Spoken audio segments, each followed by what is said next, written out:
we're talking about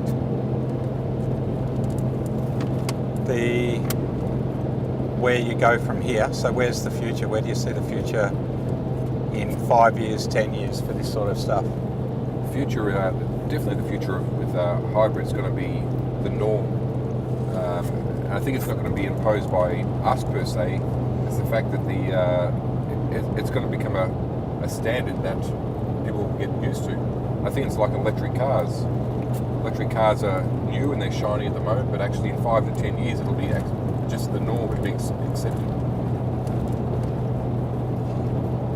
And is that, when we're talking about the norm, where do you ultimately see electronic drive stuff going? So do you see it in electric vehicles? You're seeing it all caravans, trucks, buses? Yeah. Where are you seeing it? I think we've got to. I think, irrespective of what your views are on, climate or otherwise, fossil fuels limited, like full stop.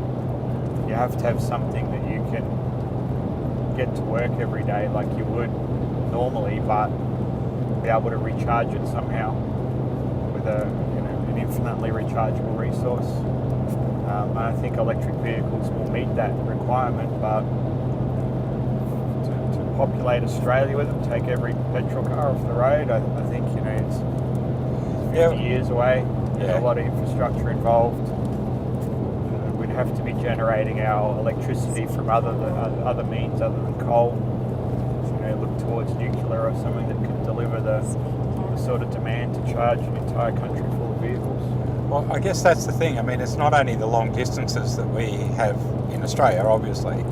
It's got to be where you can charge up constantly. That's right, yeah. It really is.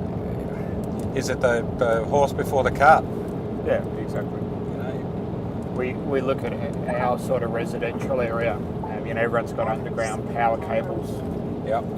And if everybody in our street or our court had an electric vehicle they wanted to charge at night, you just couldn't supply that sort of energy into the underground network.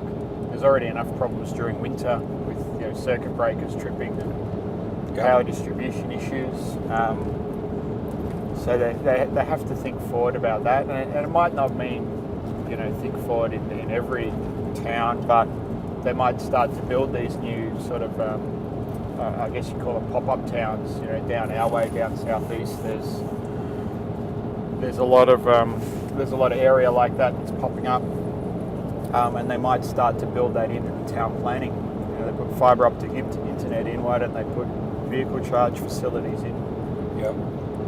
But it requires governments to be forward-thinking, doesn't it? So it's a whole nother story, but yeah, it does. I think what you'll find too, and Elon's already onto it, it's the fact that that his power wall is a means to an end, right? So at the moment, it's recharging off solar, or it's saving power off the grid, and you can use it at a later means. If the power goes off, you can use it. But actually, his solar panel tile is actually where the future's at. And if you can actually cover a full house, ideally with tiles, and turn it into a big solar blanket, then actually you can up your energy storage on the side of the house and reserve 60 or 70 kilowatts of energy, of which you then transfer to the vehicle overnight to drive with. So actually becoming independent from the grid is actually probably where it's going to move faster to enable electric cars to actually move out en masse. But that requires an efficient solar cell across all the roofs, and actually a very cost-effective solar storage solution on the side of the house. Well, that's it, and batteries have always been the expensive way forward, regardless if it's old tech or new tech. That's been the limit that's sort of shifted in the last 5 years. When people used to say they had a solar setup, that was usually a shed out the back full of AGM type lead acid batteries and a couple of panels, and now it's a 10 or 12 kilowatt unit sitting on your wall full of lithium ion or lithium polymer cells that enables this overnight energy storage. It's quite interesting actually, because Dad's been off grid for 37 years. He's had lead acid batteries and telecom batteries, and you name it, whatever batteries existed, he's moved with the times. So he's actually got an equivalent kind of system to what's on the ERV, their electric caravan, and the hybrid. But it's literally like they're massive batteries. They're probably, the whole setup's probably 6 times the size of the battery we've got now. So you can see the progression now. The energy density is getting to a point where it's practical. And again, if in 3 to 5 years they double the energy density, there's no way we're turning back to non-motorised powertrains in chassis. It's just where it's going to end up being. It's going to be, yeah. You even look at the battery we've got in the hybrid. If I had one of those at home that we could, charge up when energy was cheap or charge up during the day, we could easily run our house at night off that battery, easily. Cooking, lights, appliances, from sort of, dusk till dawn without a blink of an eye. Yeah, and I think that's the thing, I mean, at the moment you get paid very little to have power put back into the grid from all these solar systems on the homes. I know we've got one. And to have a battery that could get storage that you could use at night or to do other bits and pieces, I think would be a good thing. Is definitely where the future's at. Yeah. The trouble's always existed that if you go and put a battery and a solar setup on your roof, the cost tens or more, $20,000 odd. You're not going to recover that. Like you could buy what's an energy bill a year, $1,000 a year, $1,200 a year. More, I was going to say, 3. for some people, $1,000 a quarter. Yeah. Yeah. Okay. Yeah. We're full electric at our place. Okay. No gas at all, and we've got a 4.9 kilowatt system. You got a battery system? No, just solar. Yeah, solar. And even then, we've had a good summer for light and whatever, and we've had our cheapest bill was only just $300 for the quarter. Yep. But normally we're up around 1,000, especially over winter if I'm trying to heat my workspace. And so you're electric heating too, are you? yeah, we're electric everything. Oh wow, yeah. Yeah. So heating, cooling. We use a log fire. And that works, because it's only a fan, but you got a lot of timber there that we use. Yep. That's where energy storage on the side of your house actually makes a lot of sense, because during the daylight hours where the grid's not either calling up your power or you're not using it as a first priority, it's getting stored. Exactly. So your first priority should be to store the energy, your second priority should be to sell it. That's definitely where it will head. So the interesting part with the ERV electric caravan concept is that the future editions will allow you to actually plug that into your house and push power back to the grid. Now, there's a much more advanced system to do that, but having that kind of storage makes more sense to invest in your caravan than to invest in a Tesla Powerwall. Yeah, because it keeps returning on your investment. Yes. So the caravan energy storage system is a 2-for-1 deal. And that's a system that I really like, the fact that is coming, because a lot of caravans get stored at home. They're not undercover. They're perfect sun gatherers at that point. Yep. Why not, plug it in? It means you're using everything all the time, which is good for the battery, because you're not leaving it sort of sitting there doing nothing. Although lithium's better. If you look, I'm not too sure of the total numbers, but it's got to be excessive. 10,000 new caravans a year, easy on the road. If every one of those was fitted with this type of technology, you all of a sudden every year you're adding a giant grid scale battery to the grid. Yep. And caravan parks, become grid scale. There's a lot of money to be made, a bit like the share market.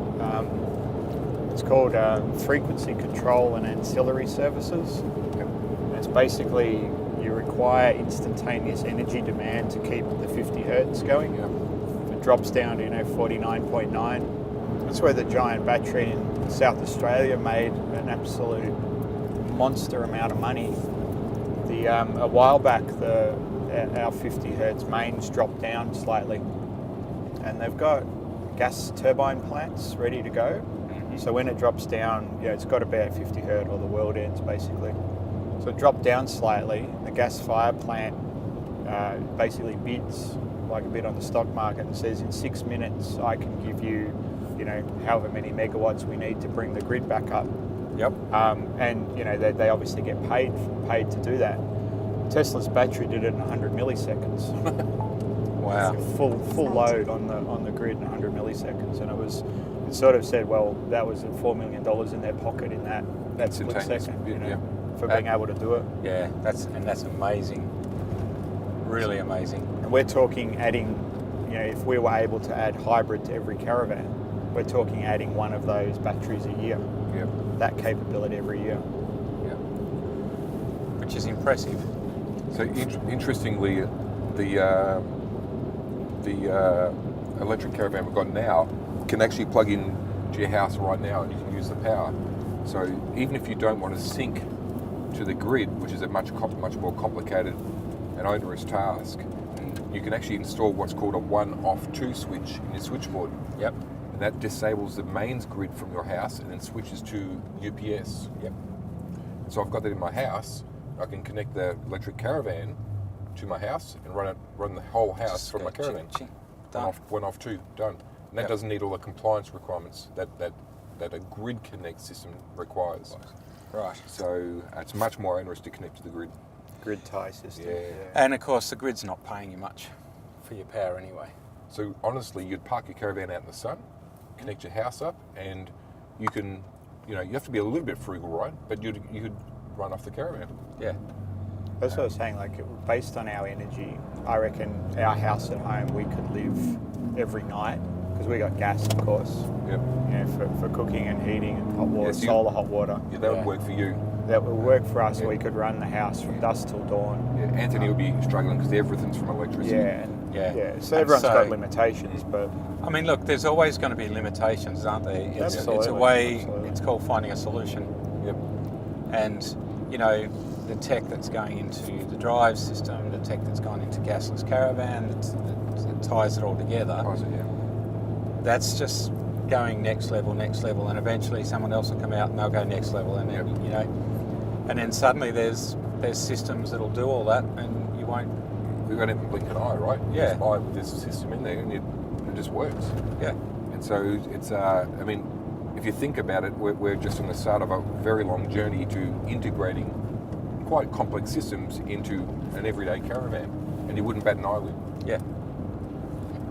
And the other advantage I can see with that too is you've got your electric car and you need to charge up, or you've got your caravan, you can be driving your electric car and you've got power from the sun coming from the van through there, powering the battery in the car, giving you further distances. Yep. The thing that's exactly the point. The problem with electric vehicles now is that they don't have the room for batteries. But guess what? A caravan's got plenty of chassis space. Exactly. So now you could actually probably double your capacity, and for sure it'll add weight to your caravan. But you could double your capacity and actually get proper touring distances. Yeah. And that's the thing that has always concerned me with this sort of technology is the distances. It's all well and good for the government to say by 2020 there'll be no more petrol cars being sold. But the fact is, in 2020 we don't have a system, and if I want to go and visit my friend up in Darwin or somewhere more remote, how do I do that? Yeah. And it's still actually impractical too. So even if we had, so the Rivian vehicle, for example, it's got 180 kilowatt hours of battery pack in it, which is massive, right? We've got 16. We've got 180. Now, if you added another 180 into the caravan, that's an amazing combination of vehicle and power plant. But the problem is, you would actually have to plug it into the grid 24 hours a day for probably 3 to 4 days to charge. Yep. Because it's such a large amount of power, like charging at even 20 or 50 kilowatts, which is quite a large amount, and then we'd have to walk away. Just would wait for it to charge. Exactly. One of the key technologies in enabling this van to do what it's done has been the design of the inverter.